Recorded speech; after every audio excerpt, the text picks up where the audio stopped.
What's up guys, Brian Elliott here, and it's been a rough day. I'm just kidding guys. If you saw my last video, you'll know that this is all just special effects makeup. I'm just shooting a few videos at the same time because that's more efficient. Today, I really want to talk about the way that special effects and visual effects can complement each other, because I think that this is so important. In my last video, I talked about why special effects are amazing and a lot of times very, very superior to visual effects.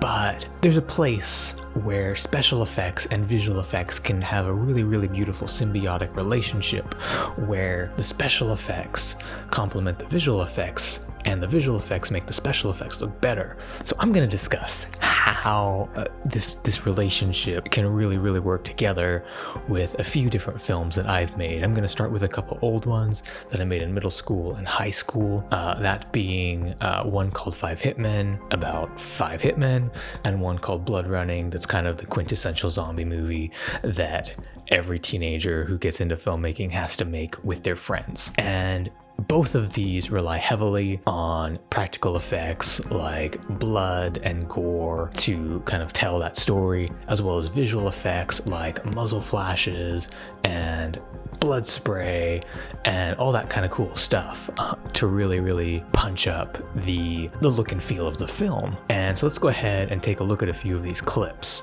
So the first one I'm going to look at is the big final climactic battle in 5 Hitmen. So as we can see, there's a lot of smoke, muzzle flashes going on.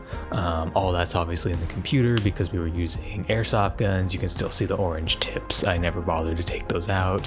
That's something that if the movie was going to be bigger, you could do with visual effects if you needed to shoot with the orange tips on. But getting all those muzzle flashes, all that smoke, all those shells flying out really adds a lot. And obviously we can see here I get my finger shot off using the good old hide the finger like this method. And the way it was on set, we just had a little bit of blood on the tip of the finger, but I went into the computer, found an asset that was basically like the end of a finger spewing blood, added that in. Looks way better, kind of hides the finger a little bit because you do see it in some shots. It looks a little more visceral, a little grimmer, a little bloodier and grosser. And then also added a lot of shots like the blood spewing out of people. Generally, that's always better to do on set if you can.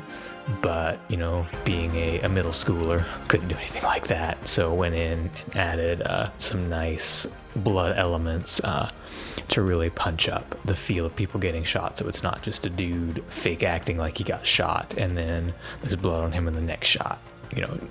Really kind of punching that up made the film a lot better. In Blood Running, very, very similar sort of thing. Added a lot of muzzle flashes, added a lot of nice, juicy, gory hits to the zombies to really make the action feel a lot more intense and visceral. And so, that's one of the ways that I most often have used visual effects in my films. So we jump forward a few years. My first film in college, called The Trigger, was a kind of a near future war type film. I mainly used special effects in it. We were able to find a nice location that really, really looked good and used mainly special effects, blood, things like that. But there were a couple of scenarios where I really needed visual effects because special effects weren't possible. The first one is a very short scene with artillery, and I obviously had to use some fake elements. I did mix in some practical dirt hitting them, but kind of the really big hits are all visual effects. And I felt like for the scale that I wanted, I really needed that. And then the other visual effect I did, there's a scene where suddenly like the shell hits above where the girls are hiding and some debris falls down. I just used a quick little visual effect for that, because it's so subtle that it just adds a little bit to the film. And then we jump forward to the next film I did called Resolve. And this one, very similar to The Trigger, I wanted to do as much as possible practically in camera. But there were some things that just couldn't be done in camera. Most of the blood hits in the film were practical, so we could get, that real nice looking blood. Bang, bang! But there was one time the actress was supposed to get shot, and one of them worked and the other one got misaligned with her jacket. And so it went off, but it just sprayed inside her jacket and she got, all covered in blood. But you didn't see any of that. But you could see her reaction, so it looked really weird. And so I just went in and added a blood asset to that. So we got the effect that I wanted, but I just used a very subtle blood effect and really tried to match it with the practical footage. They both happen so fast you're not even gonna notice because you have so much practical. Your eye isn't looking for that kind of that fake visual effect. Another very recent example that I did was a film that I just called The Dark Sorceress. And this film, I wanted to do some magic and make it feel a little more special. And so, we filmed with real practical blood and, body parts, things like that.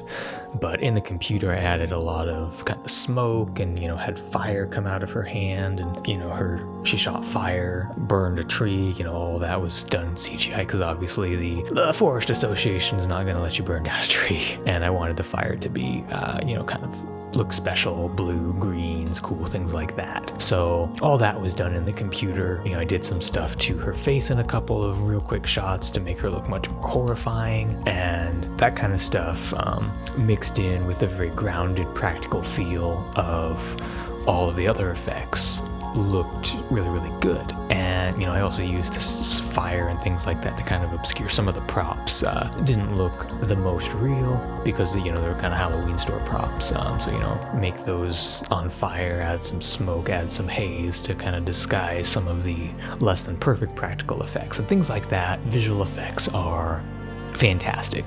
They're just amazing. And so that's another great example of kind of a marriage between the practical and the visual effects. You can see this all the time in movies, and a lot of times you're not even gonna notice it. So I hope that you guys found this video interesting or helpful in some way and kind of give you some ideas of how you can mix practical and visual effects, and I'll catch all of you very soon.